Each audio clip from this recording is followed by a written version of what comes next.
represented, as it were, represented by the four divisions of the mandala, the common, integrated, encircled community.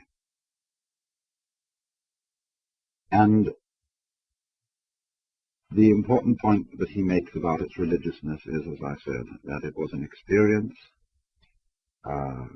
carried down by tradition, an experience in which a priestly caste was the authority, and which had to be a common experience, just because the whole style of life in a community of this kind depended upon communication. And we can communicate with each other by virtue not only of sharing a common language, but also, and more importantly, by sharing a common view of the world, a common type of sensuous experience, which is, of course, why those who have the type of sensuous experiences which we call hallucinations and illusions do not fit easily into a community. But every so often, his paper goes on to show, social cosmologies, views of the world held in common by societies, tend to break up. And actually he starts the paper in the 15th century, when through the expansion of the Western world, through not only exploration of the surface of the globe, but greater knowledge of astronomy, begins to break up the geocentric view of the Ptolemaic universe, the view of the world under which Christianity itself had come to birth. And this he looks upon as a breaking up of the mandala, a breaking up of the communal, agreed, stable picture of the world, by means of which men were able to communicate with each other, and a breaking up, therefore, which involves a disruption of all our means of communication and a throwing of culture into a fundamental confusion. It is perhaps, if this be true, just because of the breaking up of the unified world view and an entry into the confused world, the relativistic world of modern thought, that the Western peoples have become interested in other and former attempts to deal with life as it must be lived when the mandala, as it were, breaks up. For after all, the idea of going beyond the communal view of the world and somehow managing to get along without it is not a new thing. It's very interesting that in ancient Indian society, and to some extent even still in modern Indian society, that when a man has done his work in society and is able to hand over his caste duties, whether they be priestly or political or professional, to his son or sons, that, as I think you all know, he, as it were, abandons the world and gives up caste and becomes what is ordinarily called a sannyasin.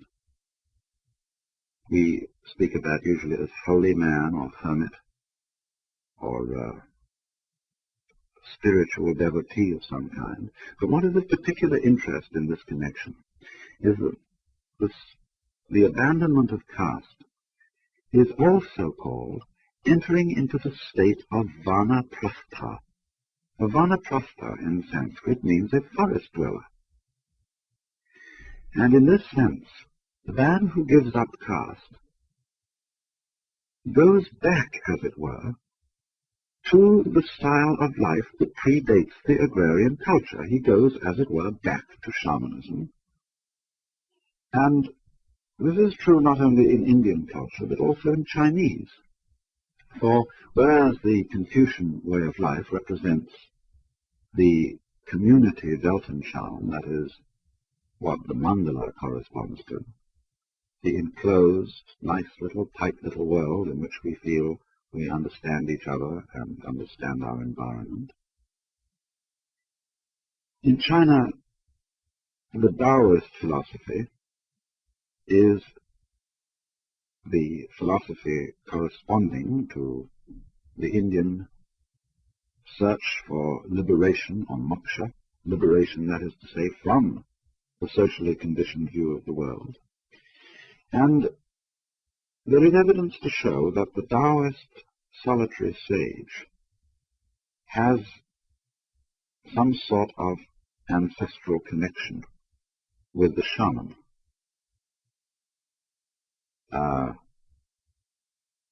And it is possible that the words shramana in Sanskrit and shaman in Chinese both have their origin in the term shaman.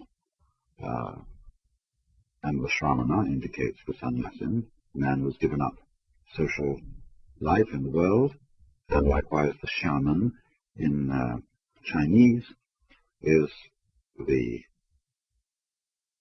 lonely sage in quest of immortality, who has gone by himself into the mountains and the forests.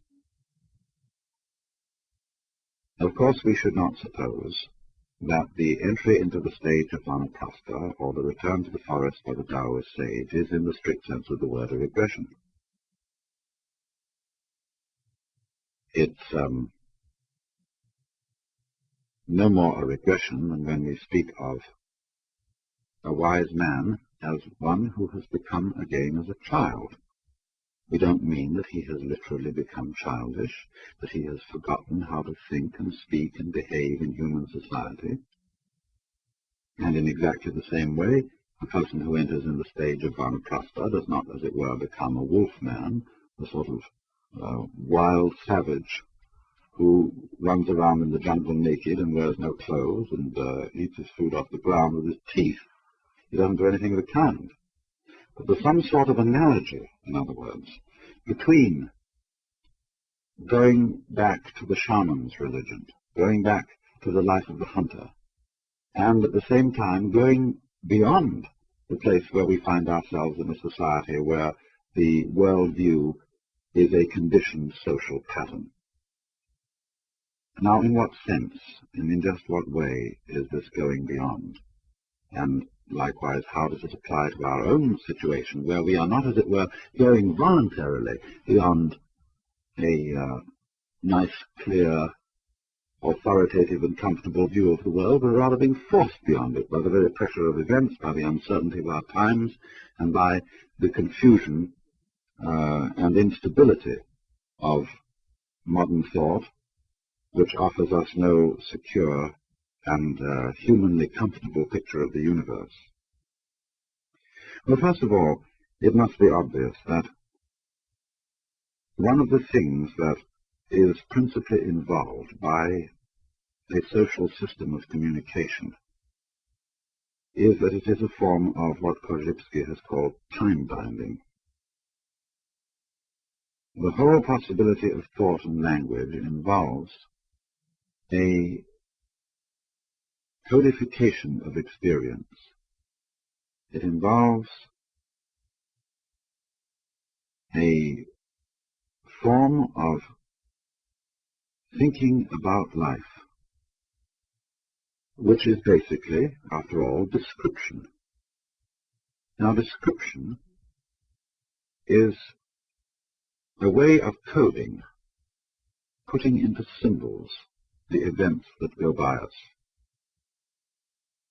And as we begin to be able to put events into symbols, we develop most peculiar powers of memory.